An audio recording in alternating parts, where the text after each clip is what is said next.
Dando continuidade, eu agradeço a presença, fico muito feliz, declaro a minha alegria em receber Guilhermina Bogdan, que no ano passado já esteve aqui conosco, está, enfim, participando do projeto, da segunda coletânea, né, do segundo colóquio, e agora está aqui novamente. Guilhermina Bogdan, doutora Guilhermina Bogdan, é classicista, é professora e investigadora da Universidade Nacional de La Plata, Argentina, e do Centro de Estudos Latinos de La Plata, e estuda a obra de Varro, e a religião romana. Então, dou as boas-vindas. Obrigada, Guille. Bueno, en primer lugar, quiero agradecerle a Claudia y a Federico por nuevamente invitarme a este encuentro que, como decía Federico al inicio, no solamente tiene que ver con exponer trabajos, sino también con hacer una comunidad, no solo de clasicistas, sino también de profesores de varias áreas, arqueólogos, etc. Así que volver a participar realmente es un honor y les agradezco. Bueno, voy a hablar en español, despacio, ¿sí? Cualquier cosa después me consultan. El dinamismo de las imágenes sagradas, análisis de las figuras de Marte, Término, Juventas y Júpiter en Antiquitates Rerundibinarum 4041 de Varrón. En su estudio Rome's Holy Mountain, the Capitol Hill in Late Antiquity, Morali, en 2018, es un libro muy nuevo, describe el espacio. The Capitol Hill has two summits, the southern one facing the Forum Romanum and the Tiber River, what generally called the Capitolium in antiquity, or Capitolia or Mons Capitolinus. The northern one facing the Imperial Forums and the Quirinal Hill was called the Arx and the Tarpeian Rock. The hollow between this summit, the present location of the Piazza del Campidoglio, was called the Interduos Lucos, placed between the groves, and the Asylum. Crammed onto these three locations were dozens of holy places. The most important of them was the temple of Jupiter Optimus Maximus, which stood on the Capitolium, the southern summit of the hill.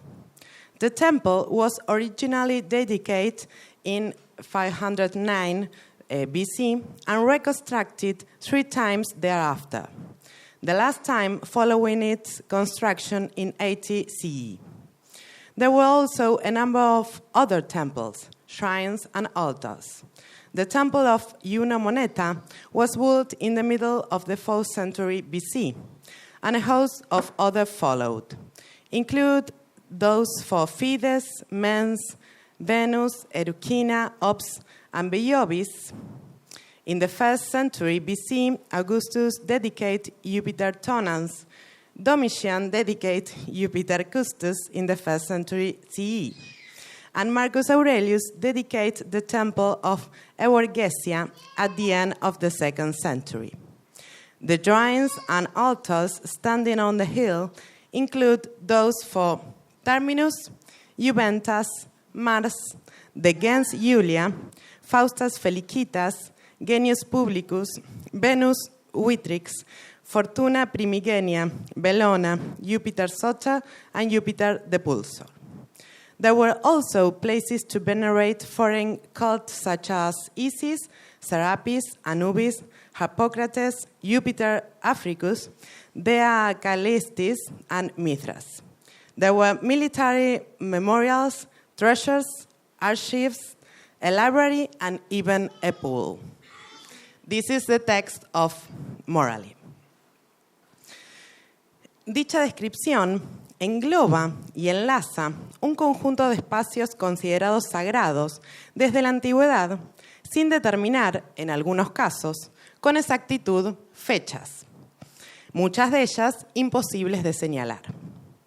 El recorrido al que el autor nos invita tiene como fuente la imagen actual del monte, pero asimismo supone una construcción que se hace no solamente con recursos arqueológicos, sino también con fuentes mítico-literarias, que si bien pueden no certificar una historicidad de la región, sí claramente cooperan en la construcción de la memoria, cuyo diseño conforma la identidad del espacio. Kasich, en 1985, define el concepto de Sacred Landscape como un sistema de signos y afirma: Sacred landscape is a constellation of natural phenomena constituted as a meaningful system by means of artificial and religious signs, by telling names or etiological stories fixed to certain places, and by rituals which actualize the space. These rules of combinations produce a text, which might be called sacred landscape. The inventory of signs, the rules of combinations, and the reference to the ancient authors, which furnish materials, signs, grammar and interpretation, self-reference, will up a systems that expert in semiotic or aesthetic could move into a current theory. Siguiendo esta línea de investigación, nuestro interés radica en interpretar la función de un anticuario como Varrón en la construcción discursiva de un espacio de interés radical para Roma, como es el Templo Capitolino. ¿Qué elementos destaca el autor al contar las imágenes que lo componen? ¿Qué función cumple la versión contada en Antiquitates Redundivinarum en la construcción de la identidad y de la memoria romana para sus contemporáneos y para los lectores actuales? Bien. Varrón, el anticuario. Momigliano ha definido el concepto de anticuario comparándolo con el de historiador. En primer lugar, dice, los historiadores escriben en orden cronológico. Los anticuarios escriben en un orden sistemático. Por otro lado, los historiadores producen aquellos hechos que sirven para ilustrar o explicar una situación determinada.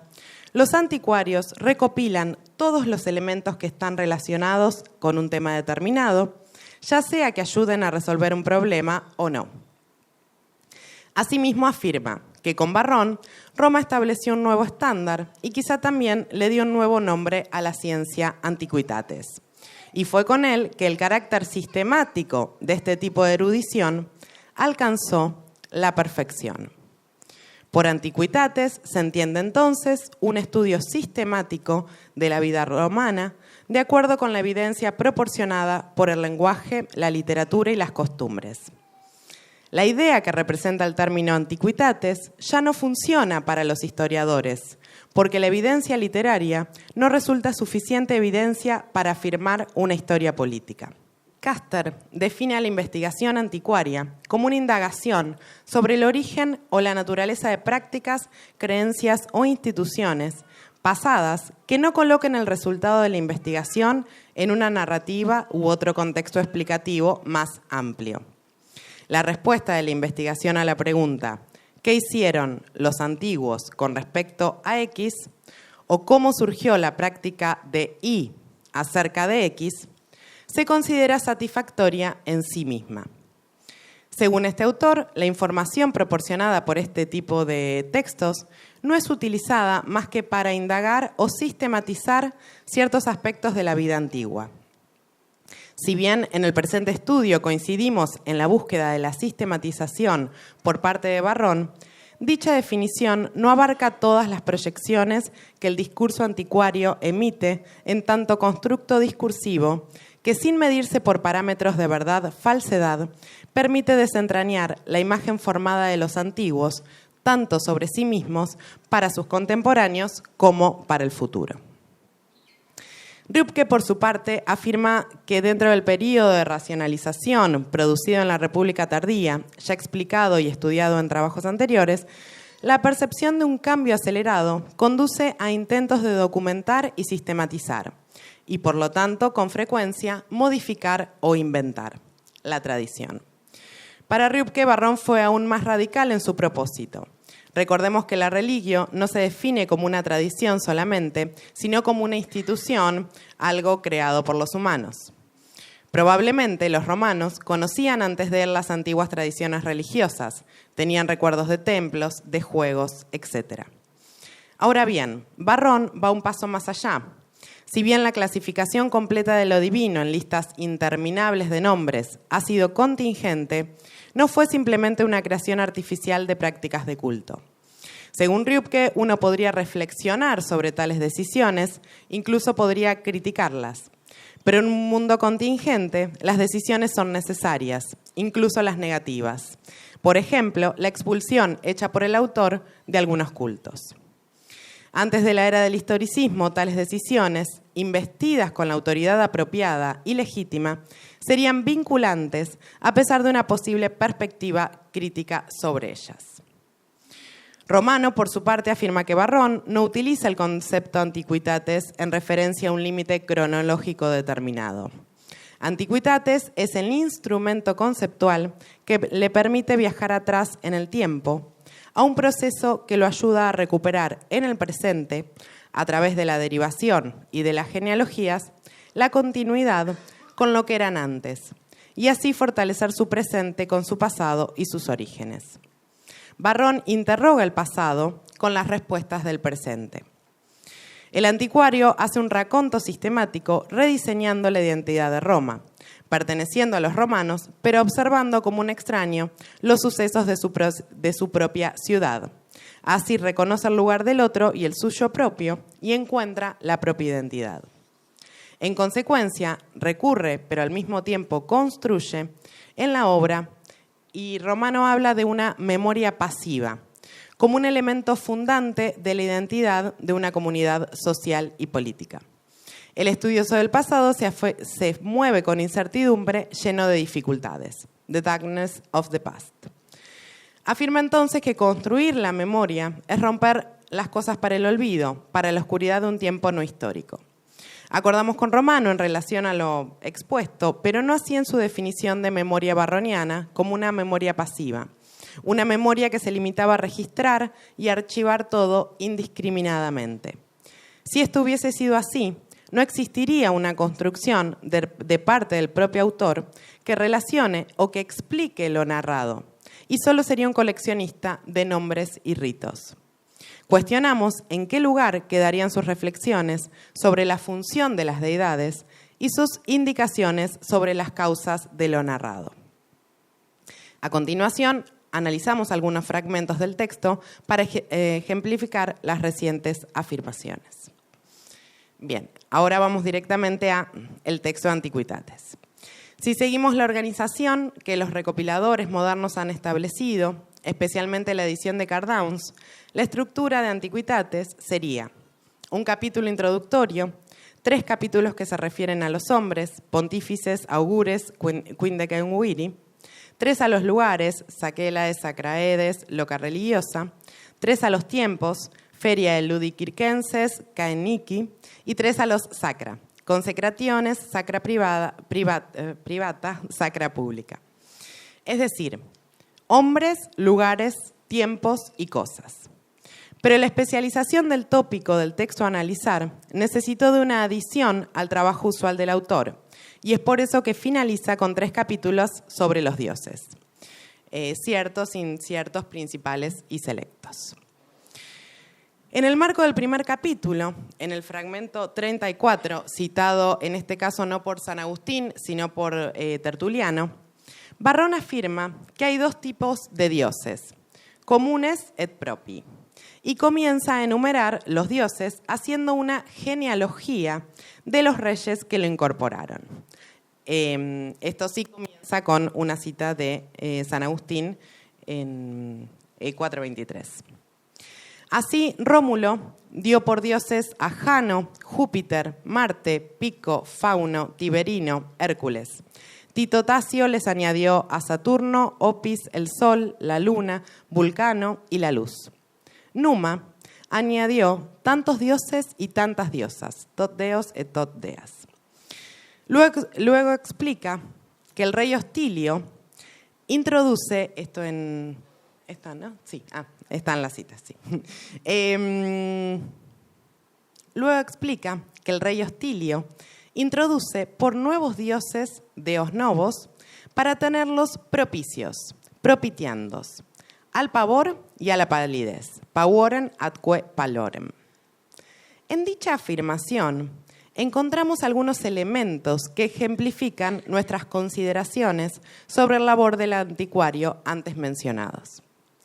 Por un lado, tenemos el hecho en sí de la incorporación de los deos novos, pavor y palidez.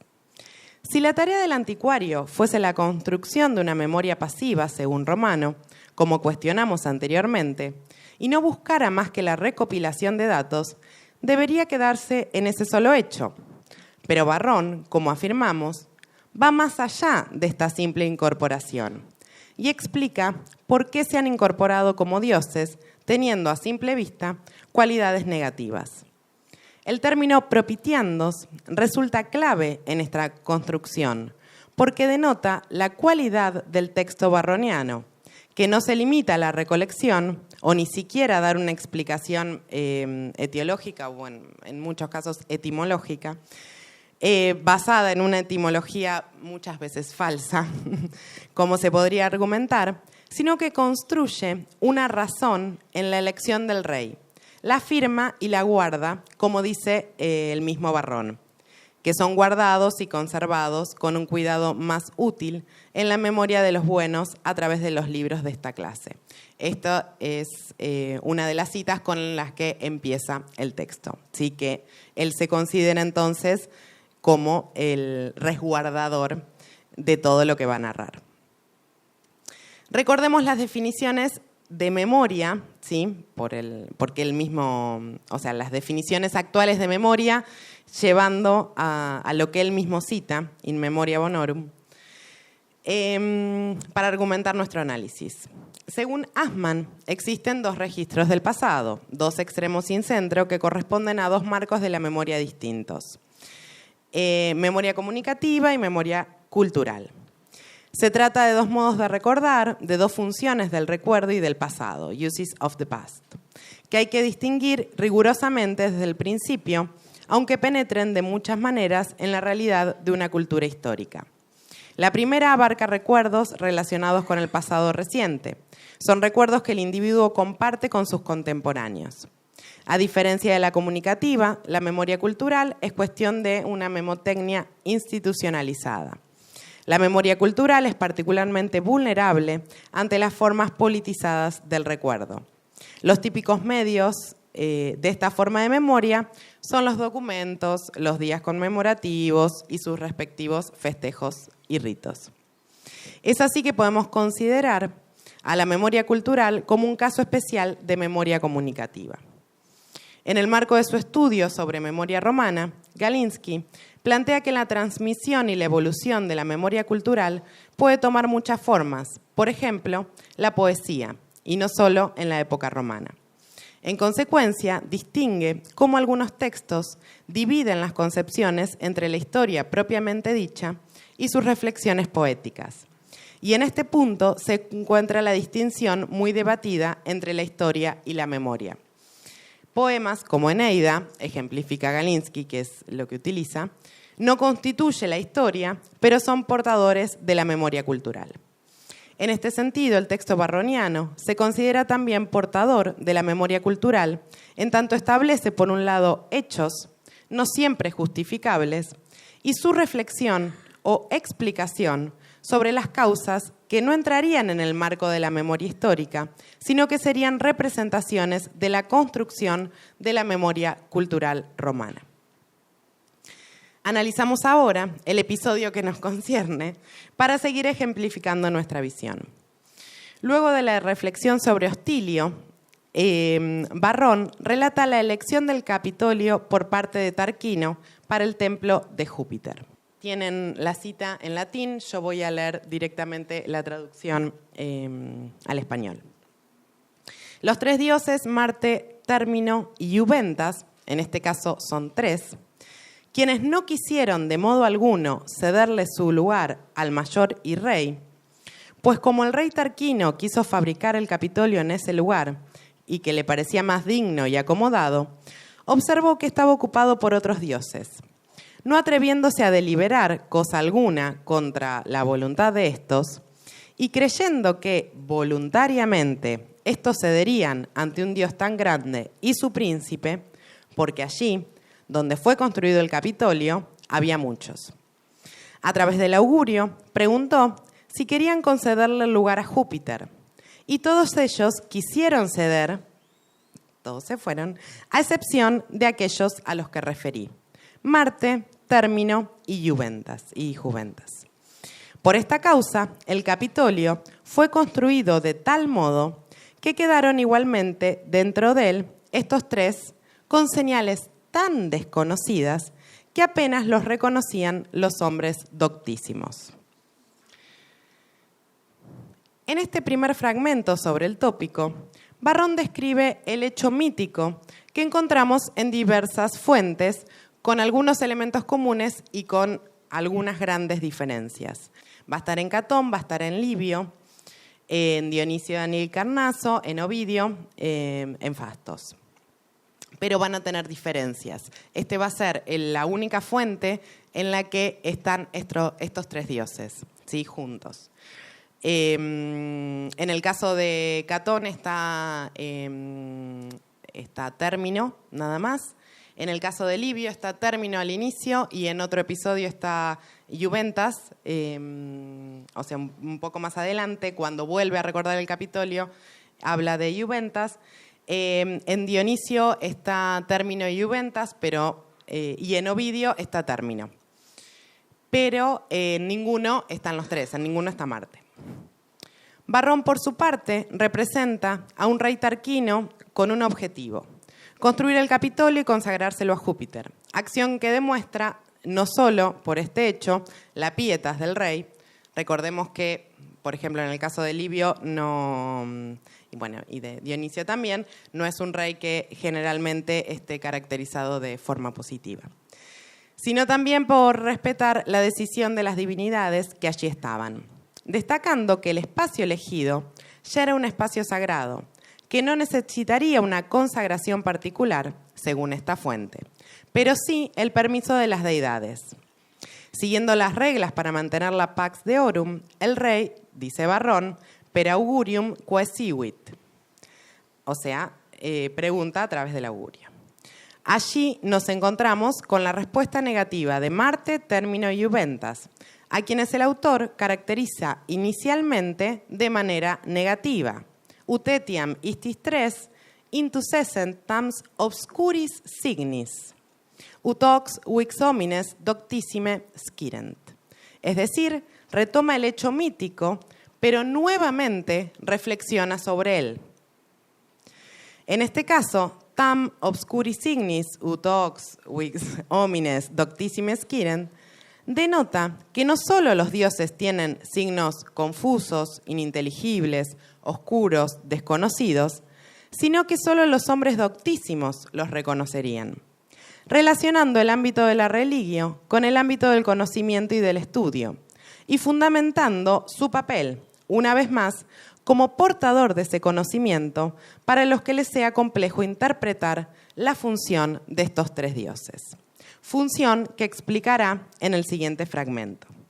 Dijeron que había ocurrido el más bello auspicio, que Marte, Término y Juventas no quisieron ceder su lugar al rey de los dioses, Júpiter, porque de este modo fue indicado que el pueblo marcial, esto es, el romano, a nadie había de ceder el lugar que ocupasen, que ninguno había de mudar los límites romanos por respeto al dios Término, y que la juventud romana, también por la diosa Juventas, a nadie había de ceder.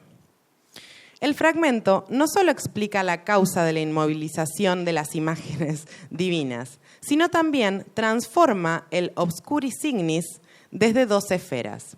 En primer lugar, la más evidente, en la misma adjetivación. Los obscuris signis de los dioses se convirtieron en un pulcherrimum auspicium, transmutando los valores negativos del rechazo de los dioses a ceder su lugar.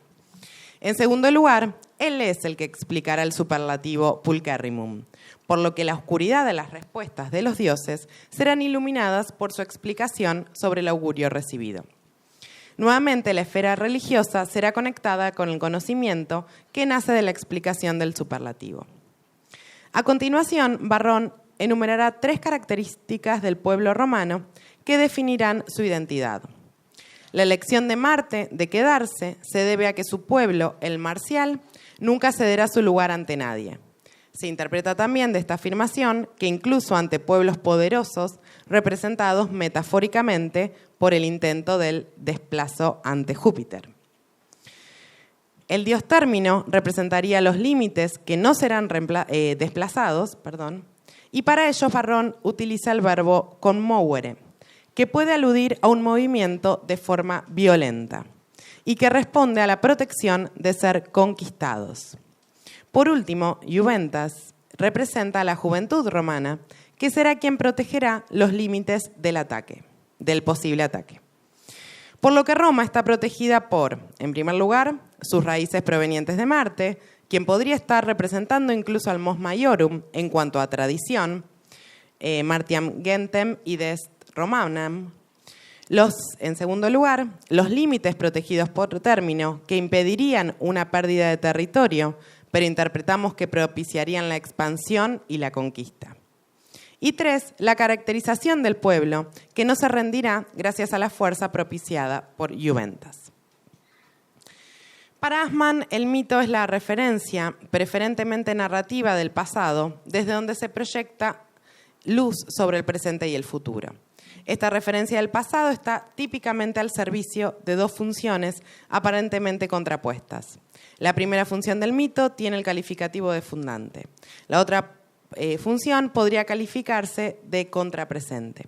Tiene su origen en las experiencias deficitarias del presente y conjura en el recuerdo un pasado que generalmente incorpora rasgos de una época. Así destaca lo que falta, lo desaparecido, lo perdido y lo marginado, y explicita la ruptura entre el antes y el ahora. De ahí que la caracterización fundante y contrapresente no incumba al mito en cuanto a tal, sino más bien su importancia para la formación de la imagen propia y la dirección de la acción, y a su fuerza para orientar a un grupo en una situación determinada. Se designa esta fuerza, o él la designa, con el nombre de mitomotricidad. En estas sociedades, el mito desarrolla la función legitimadora del presente, que en grupos más individualizados y con mayor control material sobre la naturaleza, tiene la historia. Otro recurso de orientación que trata de decirnos cómo hemos venido a existir, pero basado en una distinta configuración de los parámetros tiempo y espacio. Básicamente porque la historia construye su discurso sobre el tiempo y las metáforas, mientras que el mito lo hace sobre el espacio y las metonimias. Para ello, al igual que la historia, el mito cuenta una realidad que puede ser total o fragmentaria, pero que tiene siempre que ver con la vivencia presente del grupo, pues es esencialmente un discurso de orientación. El mito es igual que la historia, un discurso de orientación, de identidad y, por tanto, de legitimación del presente. Pero a diferencia de esta, que se basa en el tiempo y el cambio, el mito refleja realidades esenciales, inamovibles y, por tanto, no coyunturales, sino sagradas. Se funda en la aparente ausencia de tiempo y de los efectos, quizás devastadores, de la transformación que conlleva. En consecuencia, aplicado al análisis del episodio, podríamos interpretar que el mito sobre la construcción del Capitolio no solo da respuestas a la contemporaneidad de Varrón, incluso a nosotros mismos, en cuanto a la presencia de las imágenes en el templo, sino que también afirma estas características identitarias constituyentes del pueblo romano y asimismo denota la importancia de este conocimiento como herramienta para la propia delimitación de las características de la etnia. Recordemos otra vez a Assmann y su clasificación de identidad colectiva. Es la imagen que un grupo se forma de sí mismo y con la que se identifican sus integrantes. La identidad colectiva es una cuestión de identificación por parte de los individuos afectados. Sin multiplicidad no hay unidad, sin un modo de ser no hay otro modo de ser propio. En consecuencia, encontramos diversas formas de simbolización de la identidad. Uno de estos será no solo el relato mítico que construirá tanto Varrón como Tito Livio, Dionisio de Halicarnaso, entre otros, sino también el tipo de discurso propio del anticuario que distinguirá al pueblo romano de otros pueblos. No solo desde el relato en sí, sino también desde la explicación y la reflexión del propio autor sobre ese mito, que ejercerá una función ordenadora, función clave en la construcción identitaria. La identidad es el principal recurso humano para generar la imprescindible sensación de seguridad y orientación que hace posible actuar eficazmente en el mundo. Por lo tanto, la representación de una simbolización identitaria ordena a la sociedad. Díaz-André, por su parte, entiende el concepto como la identificación individual con grupos más amplios sobre la base de diferencias sancionadas por la sociedad como significativas. Está entonces indisolublemente ligada al sentido de pertenencia. A través de ellas nos percibimos a nosotros mismos y nos ven los demás como pertenecientes a ciertos grupos y no a otros. Por lo que la definición de las características que la inmovilidad de los tres dioses, Marte, Término y Juventas, le dan a Roma, implica no solo una toma de posición frente a los otros, a lo nuevo, incluso a lo poderosamente nuevo, identificado con Júpiter, sino también que frente a lo nuevo, los romanos conservarán sus virtudes basadas en la tradición, Marte, la protección frente a la conquista, Término, y la fuente para la defensa, Juventas. La imagen narrada por Moralí al inicio del trabajo da cuenta de un proceso de formación de un espacio radical en Roma. Dicho espacio está formado por objetos materiales, templos, estatuas, calles, etc. Pero el relato del crítico también hace referencia a datos que no estarían allí sin la fuente mítico-literarias que lo han referido.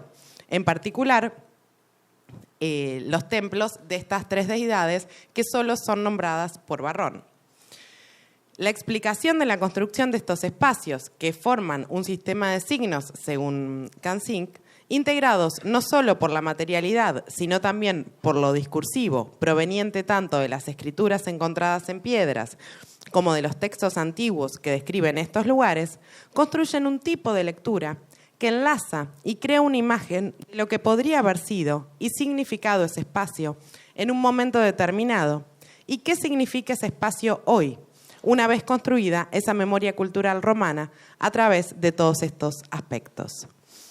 Creemos que el trabajo de Varrón como anticuario no se limitó a guardar nombres y ritos, deidades y mitos, sino que le dio a esas deidades una función en la constitución de la memoria romana.